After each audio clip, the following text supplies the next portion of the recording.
Fiquem à vontade.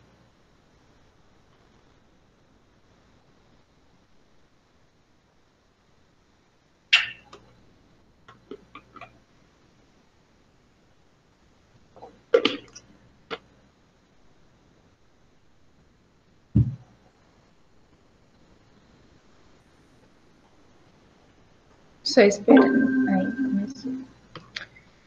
Bom, pessoal, então, como eu disse anteriormente, nós vamos falar hoje na aula, continuar estudando a cultura da cebola e vamos falar de preparo do solo, calagem, adubação, irrigação no plantio da cebola. Todas essas etapas aí e o plantio da cebola em si também, as formas, né? Tem transplantio de mudas, tem semeadura no campo, direto lá com aquelas de forma mecanizada. Também tem o plantio dos bulbos, né? Dos bulbos que são cultivados anteriormente de forma densada, depois esses bulbos são colhidos, eles vão ficar num processo de cura em galpões e depois ele é plantado. Então vamos falar desses aspectos também, dessa outra forma de plantio que a gente ainda nem tinha abordado. Inicialmente, quando a gente fala em solo ideal, né, pessoal, não é que o solo que não tem essas características não pode ser usado para plantar cebola. A gente vai falar do que é mais adequado, né, o que seria o que obteria melhores resultados com o cultivo da cebola. Mas solos que não têm essas características também podem ser cultivados a cebola, só tendo ali cuidados a mais. Por exemplo, solos que são muito arenosos, muita matéria orgânica, adicionar matéria orgânica nesse solo para melhorar a textura. Solos que são muito argilosos, mais facilidade de compactação, que pode dificultar ali o desenvolvimento dos bulbos. Matéria orgânica também vai ajudar a melhorar essa textura. Então, não é que é um fator limitante. Se o solo não é textura média, não vai plantar. Não. Temos aí condições de melhorar a parte física do solo, né, a parte química e a biológica também, com matéria orgânica, que é um grande aliado dos cultivos de olerícolas e de outras culturas também anuais, necessitam aí de matéria orgânica que melhoram muito a questão do solo, né, a parte física, a parte química e a parte biológica também, estimulando ali o desenvolvimento de micro-organismos benéficos, né, e macro-organismos benéficos, como os anelídeos, as minhocas, né? Um solo, né, ideal, ele é constituído por 45% de parte mineral, 5% de parte orgânica, 25% de parte gasosa e 25% de parte líquida. Isso é um solo ideal. A gente não tem um solo ideal, na realidade, mas nós temos que sempre trabalhar dentro do contexto de buscar a melhor condição desse solo para os cultivos. A parte mineral, ela tem a constituição de areia, silt e argila, e a quantidade ali da argila, né, ela vai determinar se o solo ele é de textura média, de textura arenosa ou de textura argilosa. Isso com a análise de solo ali, física, né, vai ter essas informações de que tipo de solo é o seu. Para ser considerado um solo fértil, o solo precisa ter boas características físicas, de textura, estrutura, densidade, drenagem, boa condição de relevo que possibilite a mecanização. Pode ser um solo, às vezes, que tem uma característica de textura, de matéria orgânica muito boa, mas é um relevo muito declivoso, que vai impossibilitar de mecanizar a área, e aí você vai ter que fazer um cultivo utilizando mais a mão de obra, às vezes encarece o sistema. Então, tudo isso é levado em consideração. Localizar uma região que tenha boas condições climáticas. Tem solos muito bons em regiões que, às vezes, não tem um clima adequado para aquela cultura que você deseja cultivar. E, claro, um solo ideal ele não deveria conter substâncias fitotóxicas como alumínio, mas a gente tem como manejar isso através da calagem, né, pessoal? Os nossos solos, em geral, aqui na região do Cerrado, ele apresenta aí teores consideráveis de alumínio na maioria deles, né? Para a cebola ela precisa de um solo profundo rico em matéria orgânica, que tenha boa retenção de umidade, seja leve, ou seja, que ele não tenha ali uma grande compactação, e também que seja um solo que tenha boa drenagem. Então, solos mais argilosos, a gente sabe que por ter partículas menores da argila, eles são mais agregados, então tem uma questão de drenagem um pouco mais lenta e acabam sendo mais passíveis de compactação. Não seria o ideal, porque nós estamos falando de uma estrutura da planta que se desenvolve ali no solo, o bulbo. E também de solos que têm uma boa profundidade, porque se você tem uma rocha muito, a rocha de origem ali, a rocha que originou aquele solo, se é muito rasa, se é um solo jovem, né, que está ainda no processo de formação, você vai ter um obstáculo físico para o desenvolvimento desse bulbo. Então, o solo profundo é o ideal, né, e solos que garantam uma boa drenagem e uma boa retenção de umidade. A gente sabe que solo muito arenoso também tem o problema de retenção de umidade, né? Vocês já viveram isso na prática lá no instituto, né? Nesses dias que está fazendo muito calor, nas épocas que a gente estava lá tendo aulas práticas, nessa época a gente molhava cedo as plantas, chegava lá pelas 10 horas, parece que não tinha visto água ali, o canteiro de olerícolas que a gente estava cultivando, porque um solo bastante arenoso, né, mesmo, e a gente tentava melhorar essas condições colocando matéria orgânica, e melhorava bastante, mas você vê que a retenção de água é bem menor do que um solo com textura mais média e um solo argiloso, na questão de retenção. Para a cebola, o melhor é um solo de textura média, que aí ele vai ficar uma retenção melhor de água do que o arenoso, e um solo de textura média, ele tem uma boa drenagem, comparando com o solo mais argiloso, e ele tem menos problema com compactação. Então, o melhor seria o textura média, mas como eu disse para vocês, isso não limita. Um solo muito arenoso vai poder plantar cebola, só que você vai ter que investir ainda mais na questão de matéria orgânica nesse solo, para melhorar ali a relação, né, dessa textura e melhorar a retenção de umidade. Um solo mais argiloso, matéria orgânica também ajuda nessa questão de reduzir compactação, a melhorar a drenagem desse solo. Solos muito argilosos, como eu disse, ele dificulta a formação do bulbo, que é um solo mais pesado, né? Mais agregado às partículas do solo argiloso, né? Que pode ali gerar uma própria barreira física de formação dos bulbos. O solo também mais argiloso, na hora do preparo, forma mais torrões, mas isso não é problema, porque aí você passa uma enxada rotativa e desfaz esses torrões, né? Não seria esse o problema. Os solos arenosos, eles têm um inconveniente, como eu disse para vocês, de baixa retenção de umidade. Solos com problema de drenagem, os mais argilosos geralmente têm mais problema de drenagem.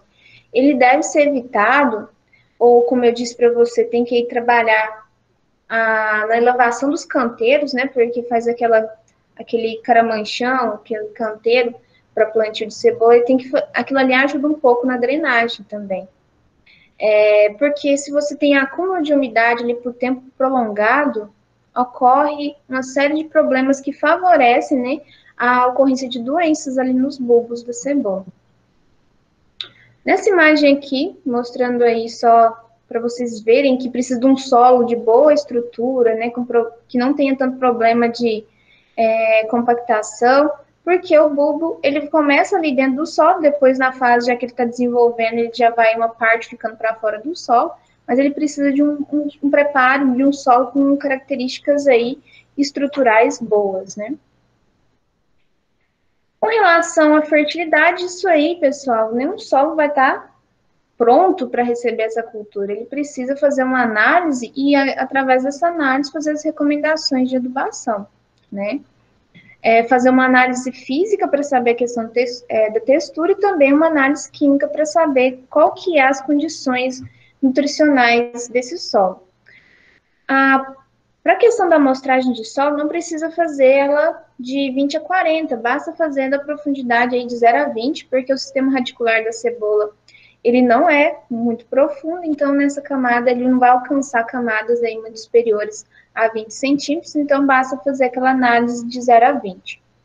Aqui só relembrando, né, pessoal, alguns métodos de amostragem de solo que vocês estudaram na disciplina, né, de solos, mostrando aí o trado de rosca, o trado calador, o trado canela, o trado holandês, a pá de corte, o trado fatiador, e também, gente, pode ser utilizado um enxadão, né, na falta aí de uma dessas ferramentas. E às vezes quando o solo está muito seco, né, e é muito arenoso, lá no instituto mesmo, você pegar um trado aí, não vai pegar nenhum grão de terra.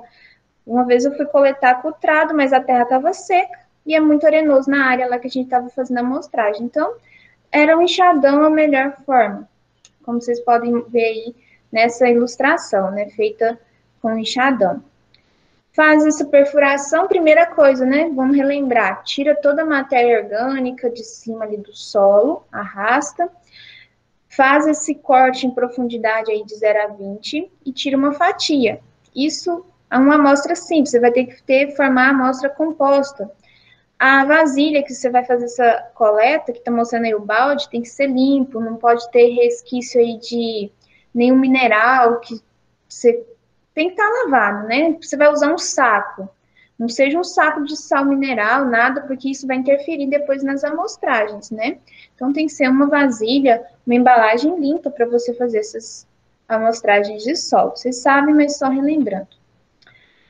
Nas propriedades aí mais tecnificadas, né, só mostrando aí para vocês esse quadriciclo, ele é equipado com GPS, computador de bordo e dotado de mostrador próprio.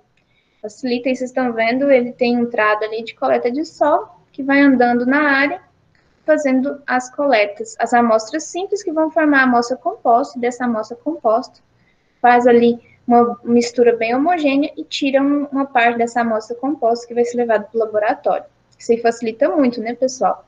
Mas poucas propriedades são dotadas desse tipo de equipamento, né? Então vai mesmo no enxadão, no trado, fazendo as amostras.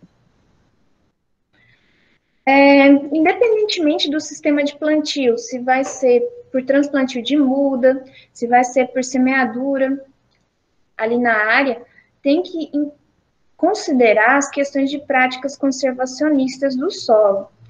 Se é um solo com uma declividade mais acentuada, tem que construir os terraços em nível, fazer a marcação das curvas em nível e depois levantamento dos terraços em nível para a conservação desse solo, né? Isso vocês também já estudaram em topografia, mas só relembrando,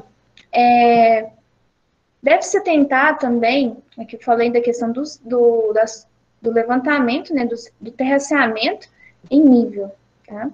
Aqui só mostrando uma área bem plana, áreas mais planas não necessitam de fazer terraceamento, de fazer o levantamento dos terraços em nível, né, pessoal? Só para áreas com declividades mais acentuadas, que tem o deslocamento da enxurrada, que se você não faz uma conservação desse solo, vai formar processos erosivos dentro da sua área, além de levar embora os nutrientes que você colocou ali na sua área, ocasionando aí prejuízos, grandes prejuízos na sua área. Já vi áreas que acabou de plantar, mas não fez um bom ali, uma prática conservacionista, vem a chuva e leva todo aquele solo preparado, e aí o produtor vai ter que ter um retrabalho aqui naquela área que foi levada pela enxurrada, né? Com relação à calagem, a cultura da cebola ela é bem sensível à acidez do solo, né? Ela desenvolve melhor um pH na faixa de 6 a 6,5.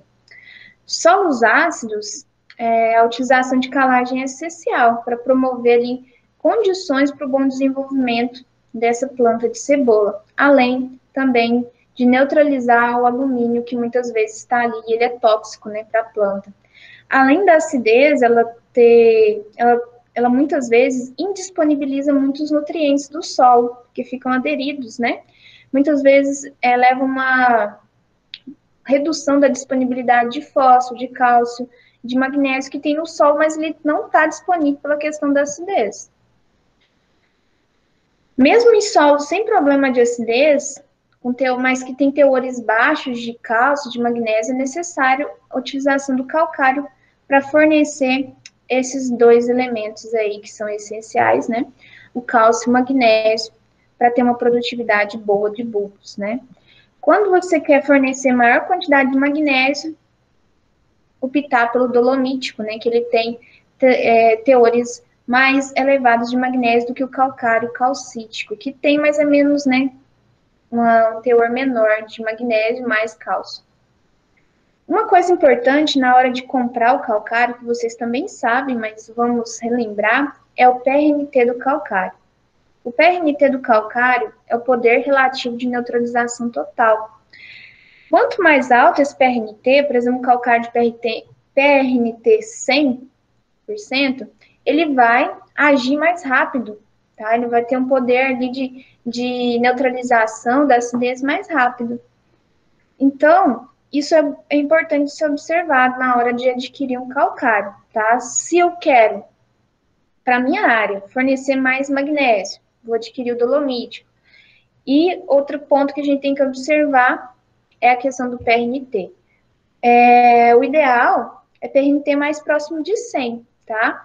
Não menos aí que 80%, senão você vai demorar muito. O calcário vai demorar muito na sua área para reagir e fazer o que você precisa, que neutralizar ali a acidez. A quantidade de calcário, assim como de fertilizantes, vai depender da análise de solo que vocês vão, ou às vezes até coletar, né, lá na área, muitos técnicos e agrônomos, às vezes coletam as amostras, ou às vezes o produtor coleta e vocês só vão fazer ali a interpretação e os cálculos, né? Mas dependendo, às vezes, da empresa que trabalha, tem que ajudar ali na coleta do solo para enviar para o laboratório e também fazer depois as recomendações de adubação e calagem. Então, esse é um papel do técnico, do agrônomo, e vocês estão sendo formados, né, para ter essas responsabilidades caso forem trabalhar na área. A calagem, como ela pode ser feita? A lanço, depois incorporar ela com uma gradagem ali entre as etapas de preparo do solo, né? A gente fala que intervalo de antecedência mínima, 30 dias, mas o ideal mesmo é uma antecedência de 60 dias, ou até mais, tá? E que tenha umidade no solo. Não adianta você jogar o calcário e passar, por exemplo, jogar o calcário em junho desse ano, aqui na nossa região, que faz tempo que a gente não vê uma chuva, né? E não ter umidade no solo, precisa de umidade para ter a reação, tá? A reação de neutralização. Então tem que ter umidade. E quanto mais com antecedência você fazer isso, melhor. Para ter ali, na hora que você colocar a sua cultura no campo, já ter tido a neutralização dessa acidez, para que a sua cultura desenvolva sem problemas ali de toxidez com alumínio e da acidez, né?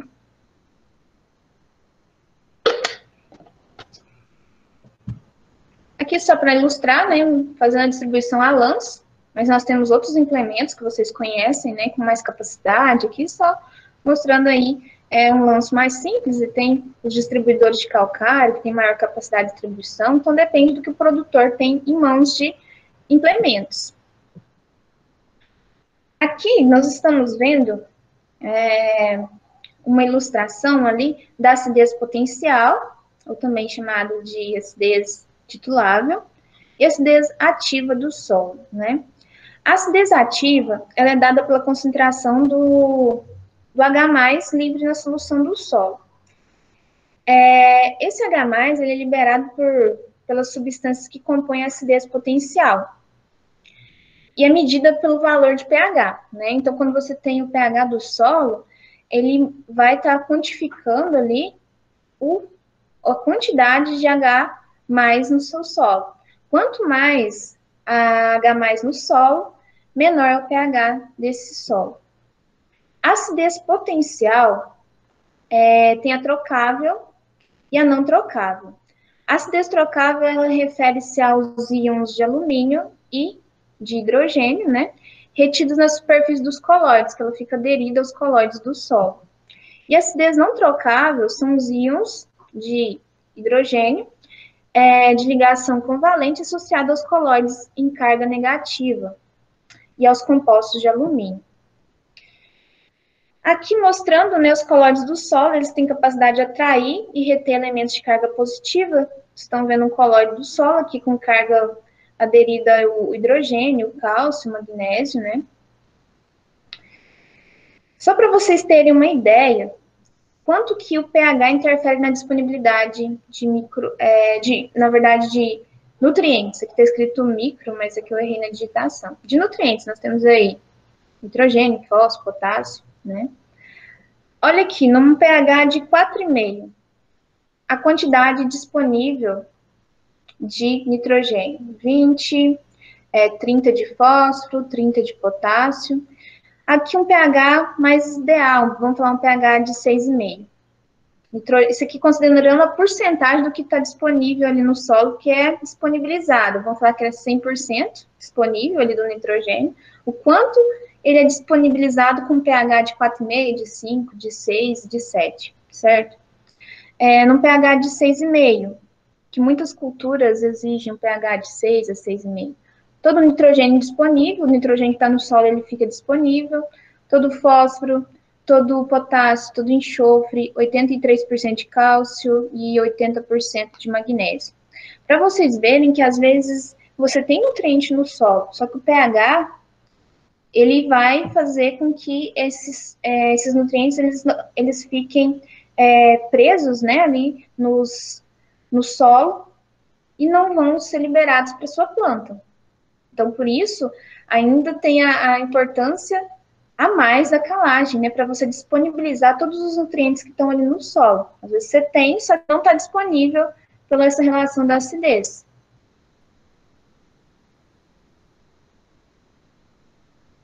Os básicos do sistema do solo, pela substituição dos cátions ácidos, né, como alumínio e o hidrogênio.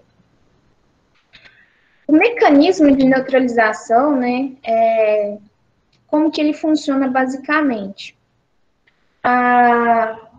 O cálcio, né, mais o magnésio do calcário, ele vai reagir com a água, que tem que ter água no solo, e ele vai formar a hidroxila. A hidroxila, ela vai se ligar aos hidrogênios que formam essa acidez e formar água. Então, tirando esses hidrogênios livres ali no solo que formam aquela acidez. Então, dessa forma, possibilita a melhoria dessa questão do pH do solo e também a melhoria da disponibilidade de nutrientes no solo. Vou mostrar para vocês o vídeo que eu tinha falado. Ele é de um professor Alan Antônio, e fala sobre a questão da calagem, numa aula ali bem demonstrativa, no perfil do solo, cavado ali uma trincheira, né, no solo, e fala sobre essa questão da importância do calcário na questão da melhoria do aproveitamento de nutrientes pelo solo e também redução da acidez. Isso, esse na verdade é o segundo ano. Então, bom dia para quem está nos assistindo. Esse aqui, sou o professor Alan, aqui da UFRA, do Paraná. Então, nós estamos aqui dentro do perfil do solo, né, de uma escalação que foi feita para mostrar um pouco do que é o solo, além daquilo que a gente vê na superfície. Então, o solo ele tem muita dinâmica, ele é um composto que tem na sua formação, né, materiais minerais e orgânicos. E aqui a gente vem para mostrar, né, esse perfil do solo, um pouco sobre essas características químicas do solo. Então, só para a gente falar um pouquinho da questão, esse solo tem um ar de solo, né, um chamado de ar de solo vermelho e amarelo, de estrófico. Ele é um solo pobre quimicamente, naturalmente pobre. E, na verdade, esse solo ele tem características químicas naturais do seu material de origem que confere uma certa acidificação. Então, ele é um solo que tem altas concentrações de alumínio, também altas concentrações de hidrogênio. Isso é natural do processo de formação desse solo. A gente observa aqui vários elementos químicos né, que são importantes para a nutrição das plantas, dentre eles nitrogênio, fósforo, potássio, cálcio, magnésio, o enxofre, que são os macronutrientes. Também tem aqui o cobre, o ferro, manganês, o zinco, o molibdênio, temos aqui o cobalto, são todos elementos também importantes, micronutrientes importantes para a nutrição das plantas. Na nossa região, esses elementos estão presentes no solo aqui da região amazônica. Mas um grande problema que a gente tem, um vilão aqui da história toda, é o nitrogênio e o alumínio. E eles, em altas concentrações, causam intoxicação. O nitrogênio acidifica o solo em excesso, e o alumínio vai causar intoxicação na raiz das plantas. Então, a recomendação que a gente faz é o quê? É que nas regiões como a nossa, seja feita as análises do solo para saber a real concentração desses elementos e, com isso, fazer as devidas correções. Para ser feitas as correções, a gente usa um produto muito interessante, que é o calcário. O calcário ele pode ser vendido na sua forma em pó, né? Então, esse produto ele deve ser jogado na superfície do solo, de acordo com a recomendação. E essa quantidade de calcário a gente só se sabe a partir da análise do solo. Essa região aqui, nossa, ela pega em torno de 1.000 até 3.000 quilos de calcário por hectare. Uma média que a gente já tem com base em análises históricas que a gente já tem aqui nessa região. O calcário, ao colocar ele no solo, o que ele faz? Ele melhora a fertilidade do solo do ponto de vista químico, principalmente. Então, o calcário ele coloca no solo, ele por perto, a sua concentração é de cálcio e de magnésio, né? E ele também libera a hidroxila, ou OH. Então, falando no resumo geral, o calcário ele aumenta a fertilidade do solo, com base nos teores de cálcio, aumenta as concentrações de magnésio e a reação química que ele faz com o solo, ele se liga ao alumínio, que é um vilão aqui do solo, e faz uma ligação que precipita o alumínio. Então, antes ele estava aqui em cima incomodando a raiz das plantas, agora ele é levado embora para a chuva. Então, quem faz isso é o calcário, ele se liga com esse alumínio. Na verdade, a hidroxila, que é liberada pelo calcário, se liga ao alumínio, vira hidróxido alumínio e precipita. Essa mesma hidroxila que é liberada com o calcário se liga ao hidrogênio e vira água. Então, ele neutraliza a acidez do solo e retira o alumínio tóxico.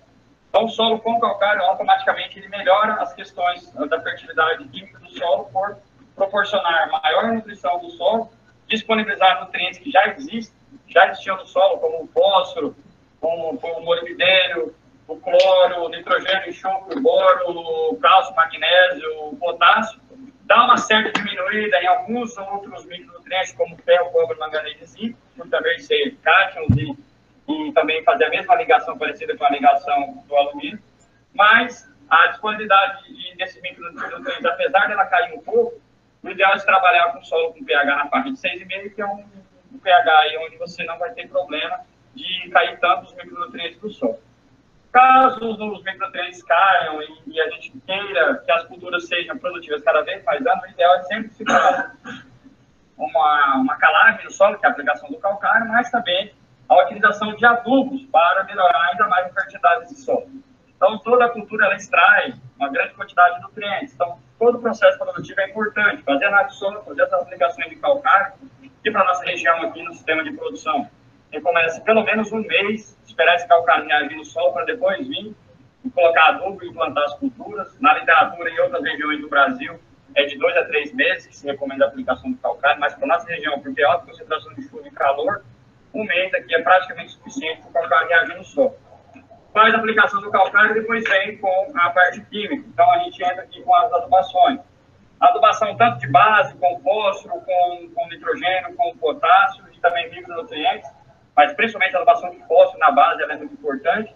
E depois a gente vem com as adubações de cobertura, com nitrogênio, potássio e também de micronutrientes.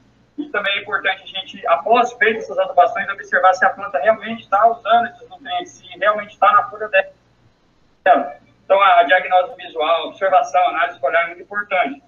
Para isso, a gente, se observar que mesmo colocando os nutrientes no solo dele, não chegou até a planta, é importante também se a gente está usando aí alguns adubos foliares, que faz esse complemento, ajuda ainda mais na questão da adubação, complementando os nutrientes que estão faltando e automaticamente melhorando a produtividade das culturas e, claro, garantindo a maior rentabilidade do produtor. Porque o que a gente quer não é só falar de fertilidade, a gente quer ver o produtor ganhando mais dinheiro, e isso só se dá a partir de uma análise do solo, uma calagem bem feita, dentro da quantidade certa, uma adubação correta, consequentemente a produção de grãos, de frutos custos vai melhorar e essa rentabilidade ela vai acontecer.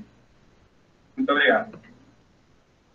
Bom, eu achei que ficou bem didático essa apresentação aí, por isso que eu quis mostrar para vocês, para ver bem, né, esse método de trincheira utilizado aí, tanto em pesquisa como também em aulas demonstrativas, né?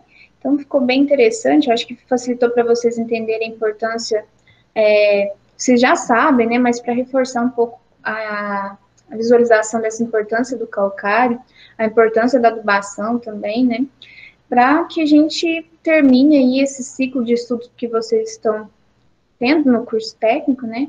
Sem dúvidas com relação a essas importâncias, né? Do calcário, de adubação, como falou também, muitos micronutrientes, né? Importantíssimos para as culturas, e adubação foliar, muitas vezes, para complementar essas necessidades de plantas, né? Que as plantas têm nutricionalmente. E uma coisa, né, que às vezes tem um nutriente, mas às vezes a planta não está absorvendo bem por algum fator, às vezes até de fator de doenças, né, como nematóides. Então é possível, é preciso ficar de olho ali para observar sintomas de deficiência, se são sintomas em reboleiras, se são sintomas mais no local da área, que às vezes teve uma má distribuição no adubo e por isso está com deficiência. Então, a diagnose visual, olhando as folhas que está com alguns sintomas de deficiência, e também a diagnose através de análise foliar, que faz a amostragem de folhas, né, tomadas aleatoriamente ali na lavoura e enviadas para um laboratório de análise foliar, para você ver qual que está sendo a concentração dos nutrientes na planta em si, para ver como que está sendo a absorção desses nutrientes. Muitas vezes tendo necessidade de suplementar. Às vezes, tudo que você está colocando na adubação de cobertura, mas não está colocando aquele nutriente que está faltando. Está em quantidade insuficiente para o desenvolvimento da planta, para o funcionamento normal ali da fisiologia da planta. Então, às vezes, tem que suplementar um micro ou até um macronutriente que esteja em maior deficiência. Então, a análise foliar é uma realidade, né, nas diversas culturas, quando você observa algum sintoma que você não consegue caracterizar o que é aquela deficiência. Visualmente, você recorre lá aos seus materiais, né, isso aqui não parece deficiência de nitrogênio, não parece deficiência de fósforo, então o que é isso? Está na dúvida, envia para um laboratório que ele vai fornecer ali um laudo, né, da diagnose de qual que é a concentração dos nutrientes presentes naquela planta. Com relação à recomendação de adubação para cebola, como foi falado ali no vídeo, como eu sempre digo, né, a recomendação ela tem que ser baseada na análise de solo, tá? Aqui tem uma recomendação geral, que eu vou falar para vocês, né, de nitrogênio, tá? Na adubação de fundação, o nitrogênio recomendado de uma forma geral para a cebola é de cerca de 45 quilos por hectare. As doses de fósforo e de potássio, conforme a análise. Recomenda-se também, pessoal, o uso do esterco ou de outra fonte de adubo orgânico, por exemplo, torta de filtro, esterco de aves, né? Então, tem outras fontes, depende da região que se está inserido essa produção e da disponibilidade de adubos orgânicos que tem ali na região. Na nossa região, o que a gente mais tem é o bovino, né? E também algumas fazendas têm granjas de aves, e aí tem o esterco de aves também. Então, tem a recomendação do uso do adubo orgânico, que vai melhorar, além da questão química, disponibilizar macro e micronutrientes, né? Mas também vai melhorar a questão da textura do solo, se é um solo mais arenoso, um solo mais argiloso, vai melhorar essa textura e também, claro, vai enriquecer a questão dos micro-organismos benéficos nesse solo e dos macro-organismos benéficos, como as minhocas, que promovem ali ainda a melhoria tanto da fertilidade como a aeração desse solo. Os adubos orgânicos eles devem ser aplicados antes da semeadura ou antes do transplantio, dependendo da forma de cultivo, né? Só falando aqui que a recomendação é de 30 metros cúbicos por hectare, que representaria aí, cada metro cúbico, né, corresponde a 1.000 litros. Aqui é uma tabela de recomendação de fósforo e de potássio.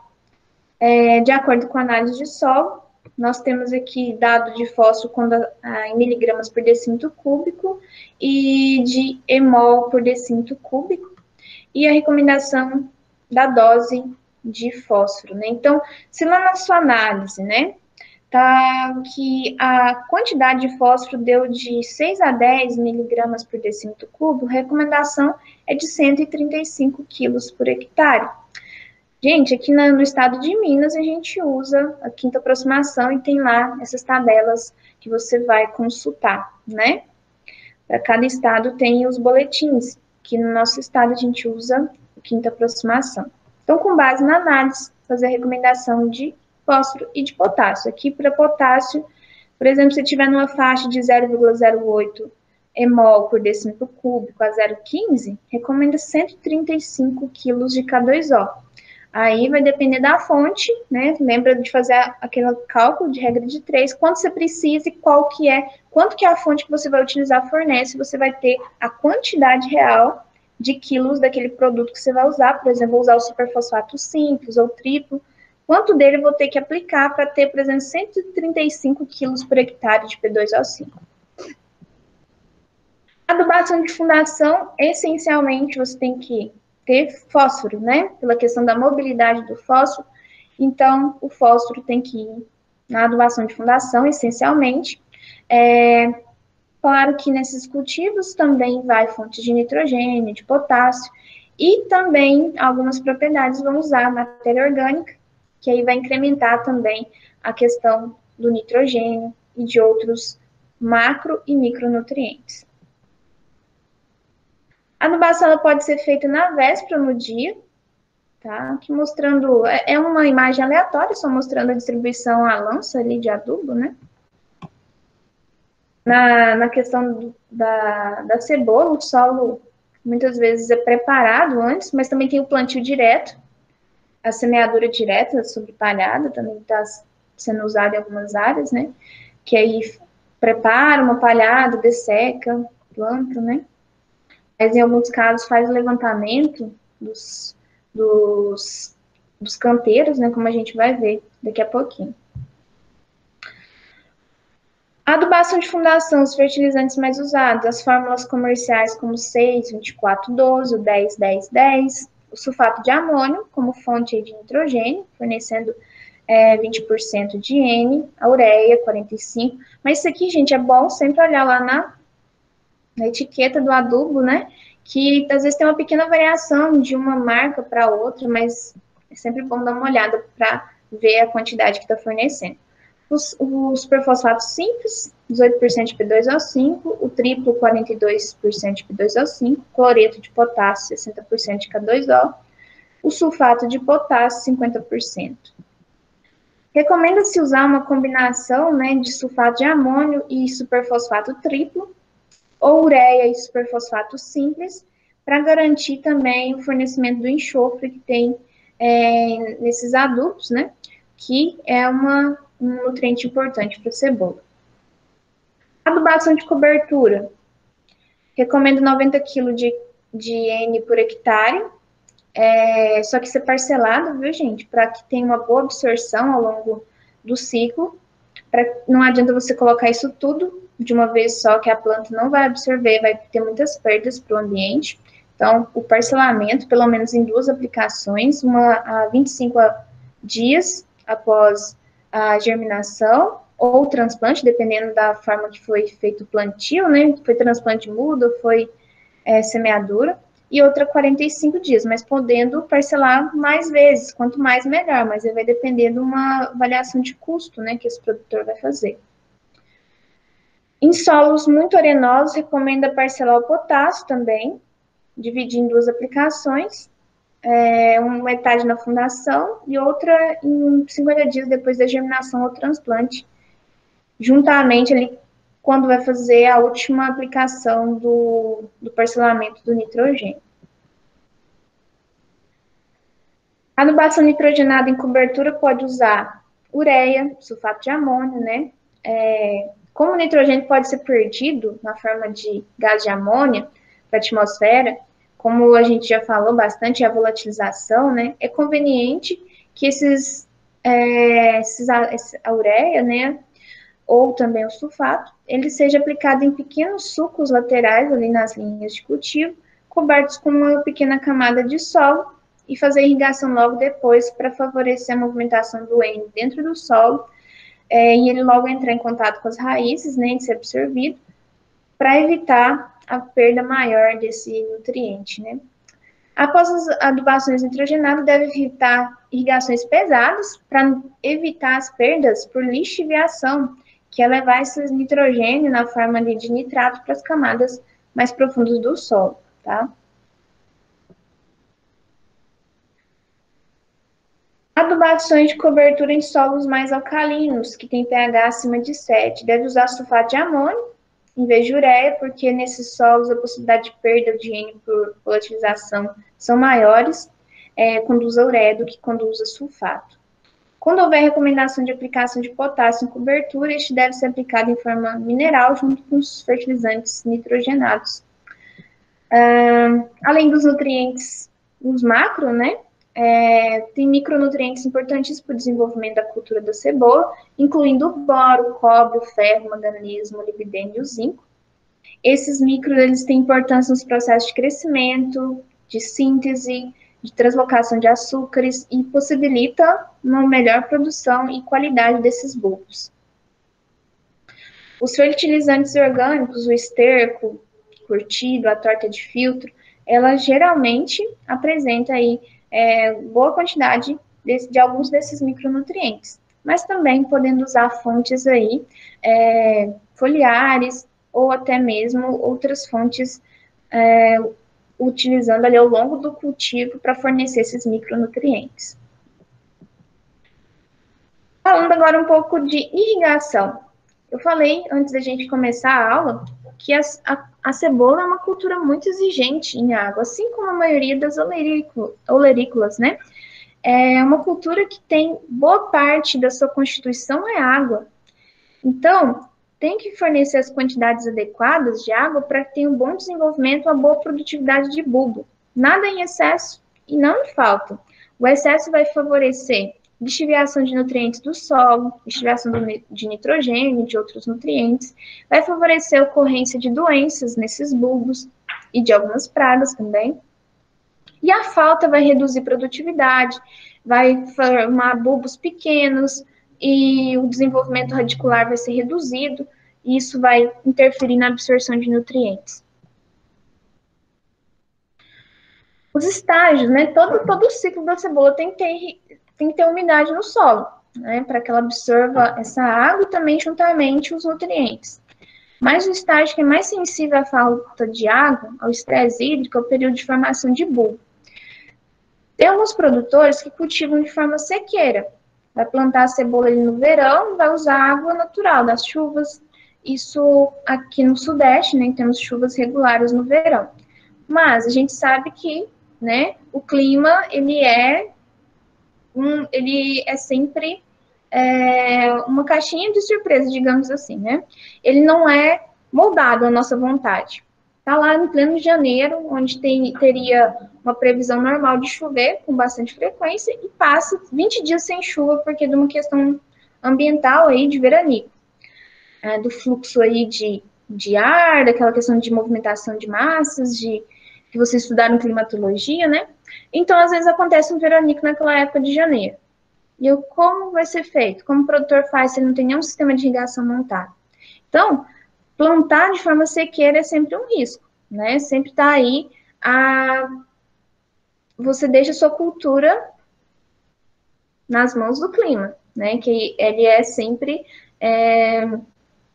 inesperado, né? Digamos assim. Por mais que é uma época normal de ter chuva, pode acontecer uma questão de faltar chuva ali naquele período. E às vezes coincide com o período da formação de bulbo. Aí você vai ter uma formação de bulbos pequenos. E se coincidir com a época que você acabou de fazer a semeadura, problema de germinação, problema de stand. Então, a irrigação é importantíssima. Então, muitos produtores, quer dizer, os grandes e médios produtores, eles vão investir em sistema de irrigação para que tenha o suprimento da água para essa cultura. A frequência de irrigação, como vocês mesmos sabem, né, vai depender da textura do solo, da evapotranspiração, daquele período de tempo ali. Então, tudo isso depende para você saber qual que vai ser a frequência de irrigação da cultura. Os métodos de irrigação.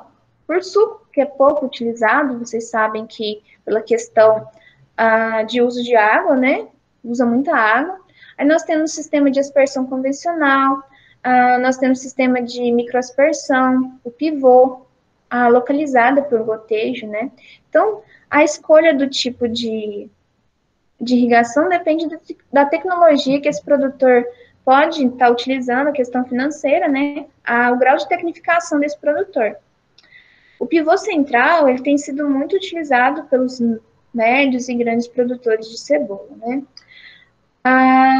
Aqui temos dados de produtividade média de cebola nos estados de São Paulo e Minas Gerais, né, que foi entre 40 e 60 toneladas por hectare, e com a utilização da irrigação, isso por outro método de irrigação, e com a utilização da irrigação por pivô, tem aí levantamentos que essa produtividade pode chegar até 90 toneladas por hectare. Melhora a produtividade, provém da melhor formação, essa melhora na produtividade vem pela melhor formação do bulbo, devido ao manejo de irrigação efetuado pelo sistema aí do pivô central, né? Aspersão. Há uma grande diferença entre o cultivo sequeiro, que, como eu disse para você, que esse cultivo feito no verão, sem sistema de irrigação, usando as águas naturais, das chuvas, né, e o irrigado, com até 25 toneladas por hectare a mais nas áreas irrigadas, comparando com as áreas de sequeiro. Aqui mostrando o sistema de irrigação por aspersão, em cultivo de cebola. Produtores menores, né, usam esse sistema. Microaspersão também no cultivo de cebola. A irrigação por gotejo, instalada nos canteiros. E aqui, irrigação por pivô central e uma área de cultivo de cebola. E aqui a irrigação por suco, só mostrando aí para vocês, né? Vocês já viram nas aulas de irrigação, que libera água em determinada hora do dia, né?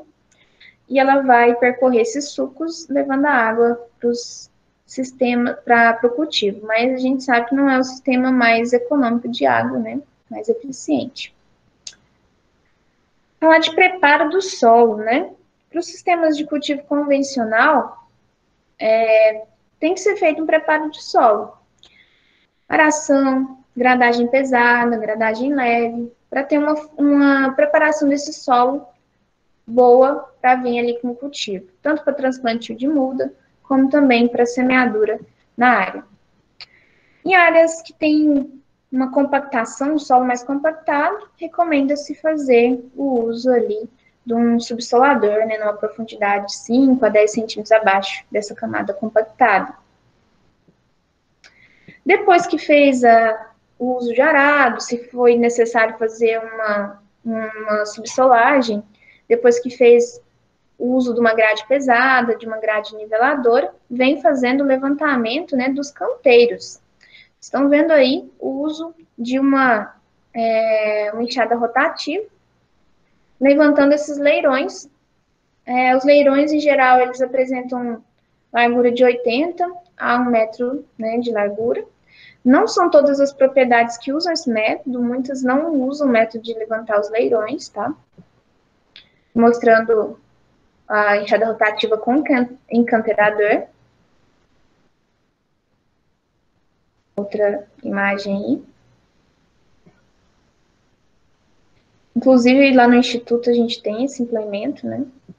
Facilita muito o trabalho dos cultivos de olerícolas, né? Do que você fica levantando na mão. Ali você prepara o solo, arado, grade, depois vem com o encanterador. Facilita muito o trabalho, né? Os métodos de plantio, né? Tem o transplante de muda e o método de semeadura direta, né? Muitas vezes não faz o levantamento desses leirões, faz apenas o preparo do solo e faz a abertura dos sulcos, quando é feito o transplantio de mudas, e vem distribuindo as mudas. Pequenos produtores, que às vezes não têm implementos nem trator, né, eles podem usar esses microtratores, né, que inclusive no Instituto a gente tem um também, que aí é só comprando os implementos para utilizar nessas pequenas áreas de cultivo, né. Aqui nessa imagem, mostrando o transplantio de mudas de cebola, vocês veem que não foi levantado os leirões, apenas preparou o solo, fez os sulcos, e agora os trabalhadores manualmente vêm distribuindo as mudas, né? Essas mudas estão aí com 40, 50 dias depois da semeadura, foram preparadas em viveiros e agora vêm para o campo para ser transplantadas. É um método de plantio de cebola. Já existe uma forma de transplantio mecanizado dessas mudas, como vocês estão vendo aqui, que vai colocando as mudinhas, elas vão caindo, similar àquele sistema de transplantio de muda de tomate, o tomate industrial. E aqui mostrando manualmente, né, fazendo o transplantio de mudas. Para pequenos produtores, tem, até que eu pesquisei e trouxe aqui para vocês verem, tem essa, parece aí uma, como é que eu chamava aquele... Agora me fugiu o nome aqui, mas é um equipamento manual de fazer o transplantio de mudas, tá? De cebola. Você vai colocando a muda aqui na parte de cima e vai liberando, ela já fica enterradinha ali e facilita até a questão ergonômica do trabalho. Você não tem que ficar ali abaixado, né, com a coluna toda volteada, que provoca muitos problemas na questão de dores nas costas, né? Então facilita para pequeno produtor também uma alternativa. Ah, lembrei da matraca, né, que o pessoal utilizava para o plantio de milho, de arroz nas fazendas, né? É um sistema parecido, só que aqui é de transplantio de mudas, né? Para o método de plantio de mudas ou bulbinhos a gente vai falar como é que é feito, né? Recomendo o preparo do solo, um solo bem preparado, né, para esses sistemas. Os produtores maiores, eu até mostrei já para vocês vídeos e até uma reportagem falando pelo método adotado, que é da semeadura mecanizada nos canteiros, ou nem levanta canteira, que foi levantado, né, os leirões, mas alguns produtores não fazem o levantamento dos leirões. Então, um plantio muito mais facilitado, mas aí precisa de tecnologia, né, então depende do capital desses produtores. Nesse sistema, precisa de utilizar sementes peletizadas. Essas sementes peletizadas, que vocês estão vendo aí na imagem, elas vão ter um polímero que ele vai aumentar a superfície dessa semente, porque a semente de cebola é muito pequenininha e muito irregular, e vai facilitar a eficiência dessa semeadura. Esse polímero, muitas vezes, ele é formado por uma camada de argila especial, né, que ela tem a função de uniformizar, que todos tenham o mesmo tamanho. Isso vai facilitar muito ali na semeadura, né? Essa camada, ela também, nessa camada de argila pode ser adicionado tratamento de semente, como fungicidas, né? Em alguns casos, até um inoculante, no caso ali de alguma leguminosa que for cultivada e tiver polímeros. Com o uso do polímero, garante uma emergência maior, porque a semente ela vai estar protegida, né, de 95% a 100% de germinação. Quando tem umidade adequada no solo, a profundidade adequada também de plantio. Respeitando todos esses pontos, você vai ter uma boa germinação. Tem o caso de semeadura direta, sobre palhada, né? Então, vai preparar que não tem revolvimento do solo, sistema de plantio direto da cebola, também existe.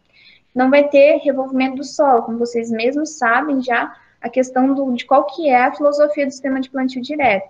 Não vai ter revolvimento do solo. Um solo ali que vai ter menos problemas de erosão, porque você não tem revolvimento do solo, né? Então tem que ter uma camada de palhada de uma cultura anterior, milho, até pastagem, depois desseca, forma aquela camada de palhada e vem plantando sobre essa palhada, né? Garantindo várias vantagens do sistema de plantio direto, né? Redução de erosão, menor evapotranspiração, menor necessidade de irrigação, porque você tem uma camada de palha que vai reduzir a perda de água desse solo, né? Nessas áreas, há uma maior eficiência do uso de irrigação. Aqui vocês estão vendo a semeadura sobre palhada, né? Semeadura direta sobre uma palhada, que é uma forma aí tecnológica, né? Que você vai ter várias vantagens comparando com o sistema convencional. Mas, claro, o produtor ele tem que estar equipado com a semeadora que tenha adaptação para o sistema de plantio direto. Esse vídeo eu já passei para vocês uma aula anterior, que era dos produtores do Sul, falando lá da forma de plantio, né? Usando a semeadura, usando aí a forma mecanizada de plantio, né? Então, não vou passar novamente para vocês, não. Vou falar de uma forma diferente, que não é tão usada, tá? Pouco usado atualmente, mas é um método de cultivo da cebola. O povo antigamente, inclusive para plantio para o próprio consumo, muitos usavam esse tipo de cultivo de cebola. É o método de cultivo por bulbinhos. Fala bulbinhos porque você vai cultivar densado, primeiro por semente, para formar os bulbos pequenininhos. Faz uma semeadura densada. Quando ocorrer o estalo, que é aquele tombamento da folha desse cultivo adensado, vai colher esses bulbos pequenos. Eles cresceram um pouco porque se adensou muito o cultivo. Vai passar por um processo de cura desses bulbos, que é de secagem, em galpões.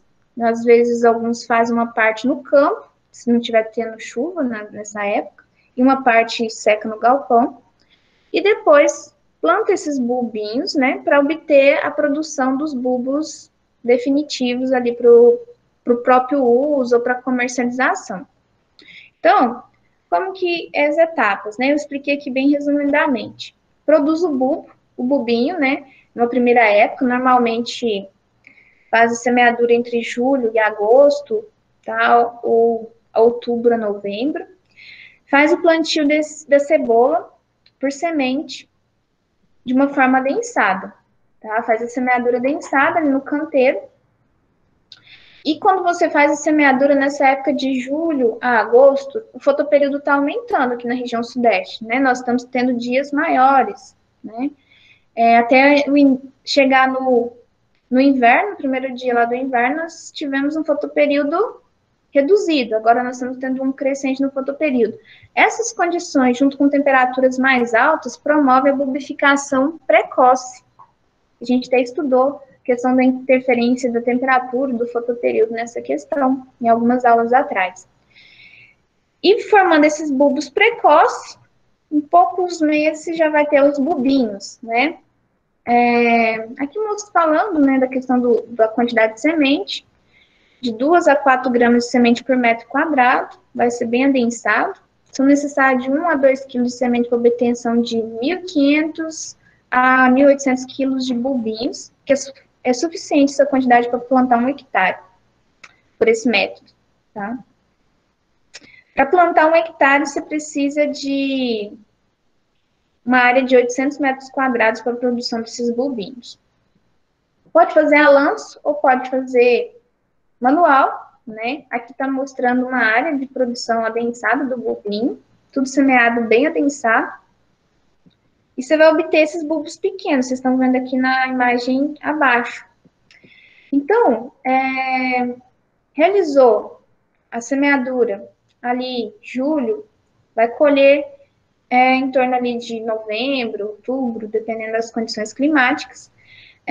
E faz essa colheita quando 40% a 50% das plantas estiverem estaladas. Estalo, eu falei para vocês algumas aulas anteriores, é aquele momento em que a folha cai, tem um tombamento, né? E aí mostra uma maturação fisiológica dos bulbos. Então, tá com 40% a 50% de plantas nesse ponto de estalo, faz a colheita desses bulbos. Muitas vezes deixa um período no campo, sendo que sempre faz a colheita, deixa uma parte dos bulbos de um campo que foi tirado de um lado, as folhas cobrindo os bulbos que estão do outro lado, sabe? Tendo um sombreamento para não ter incidência direta do sol, para evitar a queima solar. E uma outra parte dessa cura é levada para o galpão, onde vai ter ventilação, para que tenha a cura, né? Perder um pouco de umidade desse bulbo. Os bulbinhos, eles vão estar aptos para plantar quando eles passarem por um período de dormência, que apresenta, por exemplo, as cultivares do tipo baia periforme, o período de dormência em torno de 40 dias depois de colhido. Então, depois desse período que ele ficou lá no galpão, eles vão estar aptos para plantar lá entre dezembro. Você fez a semeadura em julho, agosto, lá em dezembro ele já está pronto para plantar. Só que muitos desses produtores que fazem esse tipo de cultivo preferem plantar em fevereiro, que já tem um pouco menos de chuva e vai reduzir um pouco dos problemas sanitários desse cultivo. Antes de plantar, esse bulbo ele é limpo, né? Tira aquela parte aérea onde está as folhas secas e também a parte das raízes e vai colocar os bulbinhos lá no campo. E a colheita da cebola plantada por esse método, feito lá em janeiro, fevereiro, vai colher entre maio a julho, quando o mercado está um pouco mais desabastecido, e aí vai obter preços melhores, né? Mas não é um sistema que tem sido muito utilizado, como eu disse. Antigamente, bem de forma caseira, muita gente fazia isso, né? Para ter a cebola ali para o uso. E alguns produtores ainda fazem, mas não é o método convencional, é o método que os maiores produtores de cebola têm utilizado. Mas é um método que para a produção de semente é utilizado. Você lembra que eu mostrei um vídeo para vocês que para a produção de semente tem que produzir o bulbo, depois plantar esse bulbo na época adequada para estimular ali a formação da umbela, que é o tipo de flor da cebola. Bom, pessoal, um conteúdo um pouquinho mais extenso, mas a gente finalizou aí. Em caso tenha alguma dúvida com relação ao conteúdo de hoje, fiquem à vontade para perguntar. Tranquilo, professor. Ô, professora, questão lá da calagem que você está falando, se passar muito assim da quantidade de calcário no solo, o que pode assim acontecer com o solo ou com a cultura da cebola? Você vai ter um pH mais neutro, né, desse solo. Mas o prejuízo em si não vai ter, não. Você não vai ter um prejuízo assim no cultivo em si, não, tá? E é difícil você também colocar um calcário a ponto de você extrapolar, né, ao ponto ali de neutralização. Pela própria condição natural do ambiente, chuva, calor, isso tudo interfere, né, incorporação. Então, não tem, se passar, não vai ter interferência, né? O ideal se trabalha com a faixa de 6,5, que é o pH que a maioria das culturas desenvolve melhor, porque é um pH que vai garantir a disponibilidade dos nutrientes ali no solo. Como vocês viram, aquela faixa que o pH ele interfere na disponibilidade de nutrientes. É a faixa que melhor disponibiliza os nutrientes para a cultura, né? E aí, considerando a parte econômica do custo do calcário, você não vai jogar mais do que recomendado, né? Muitas vezes acaba jogando a menos. Então, faz os cálculos, porque é caro, né? Todos os insumos são muito caros. Então, muito difícil isso acontecer. Mas, caso passe, não vai ter prejuízo aí para a cultura, não. Tá? Entendi. Mas o produtor vai trabalhar ali na risca, porque é tudo muito caro, né? Imagina o preço que tá os insumos, calcário, adubo, aí tá tudo muito caro, então dificilmente ele vai fazer isso. Mas caso passe um pouquinho, não vai ter nenhum prejuízo, não. Tá bom? Entendi. E tem que considerar, na hora de fazer os cálculos, né, de calagem, o PRNT do calcário, né? Quanto maior o PRNT, menor quantidade de calcário vai ter que ser necessária de jogar na sua área. Leva em consideração também a profundidade, incorporação, né? Tudo isso lá na hora de calcular o QC, né, que é a quantidade, o QC é diferente do NC. NC é a necessidade. Só que na hora de você fazer o cálculo do QC, você leva em consideração o PRNT, qual que vai ser a superfície de distribuição? Vai ser 100% da área, eu vou colocar só no suco? Ou vai ser, qual que vai ser a profundidade de incorporação? Tudo isso vai ser levado em consideração. Então, pela questão de custo, o produtor trabalha bem, às vezes, no limite, às vezes jogando até um pouco menos, para conseguir fazer a calagem da sua área toda, porque tudo é muito caro, né? Mas o que não pode deixar de fazer é calcarear a sua área para você ter bons resultados, porque você pode investir em tudo. Semente de qualidade, uma adubação muito bem feita, mas se não fazer a calagem, você vai ter o problema da toxidez do alumínio, né? E também vai ter o problema de muitos desses nutrientes que você está colocando no solo vão ficar indisponíveis para a sua cultura. Você investiu muito em adubação, mas não investiu na calagem. E às vezes eu vejo, assim, dentro mesmo de conversa de alguns produtores, principalmente pecuarista, que às vezes não encara muito bem a questão da pastagem como uma cultura, ele fala, acho que não vou calcarear não, vou só adubar. Mas ele não tem a noção, né? Às vezes a gente fala, explica, mas às vezes ele não tem a visualização de que não adianta ele estar só adubando. Se ele não calcarear, muitos desses adubos que ele está colocando ali no solo não vai ficar disponível para a cultura. Então, o que eu faço? Se o produtor está com questão financeira mais limitada, um produtor, vamos falar de gado, né? Que tem pastagem para reformar, pastagem ali para fazer aquela adubação anual, aquela melhoria anual.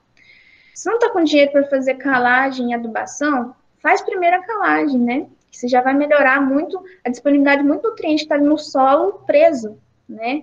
Pela questão da acidez. E depois, no próximo ano, tenta fazer uma adubação e vai fazendo assim aos pouquinhos. Muitas vezes, produtor aqui na nossa região, como a gente tem uma grande área entre o TAB e áreas aqui próximas, município próximo, que é pecuária, muito produtor não encara a pastagem como uma cultura. E a gente vê muita área degradada, né? Uma área que caberia muito mais animais por unidade de área e está bem limitado pela questão mesmo de nutrição dessa pastagem, uma pastagem fraca, que está muitas vezes, nossos solos aqui do Cerrado, muito problema com acidez, né? Isso interfere até o alumínio tóxico ali no desenvolvimento radicular dessa planta, e isso a planta fica com a raiz muito superficial, as gramíneas ali, e muitas vezes na primeira estiagem você já tem uma pastagem muito seca, e é uma cascata de problemas, né? Aí chega o ponto que o produtor não está tendo pastagem, então tem que suplementar com ração, e encarece muito o seu sistema produtivo. Então, nós aqui no nosso arranjo regional, uma das nossas tarefas como profissionais, né, vocês sendo formados, muitos com família na área rural, é também de sempre estar conversando, né? A questão da importância de tratar a pastagem como uma cultura. Ela tem exigências menores, se você for pensar numa soja, no milho, claro, mas tem que encarar nesse ponto de vista que tem que cuidar da pastagem, para que você tenha uma longevidade. Tem produtor que reforma esse ano, passa 4 anos, tem que reformar de novo a pastagem. Mas se ele tivesse feito um bom manejo de calagem, de adubação e até de manejo do gado ali dentro da área, teria sido evitada essa necessidade de reforma, né? Então, só me delonguei um pouco fora da sua pergunta, mas só para te explicar. Não, mas deu para entender. A gente acha bom economizar, né? Às vezes até demais.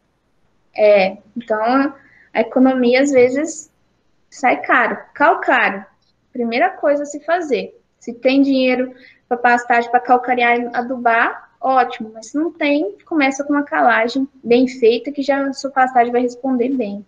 Que falando de pastagem, né? Fugindo já da cebola, mas porque eu vejo muito isso acontecer regionalmente. Mais alguma dúvida, pessoal?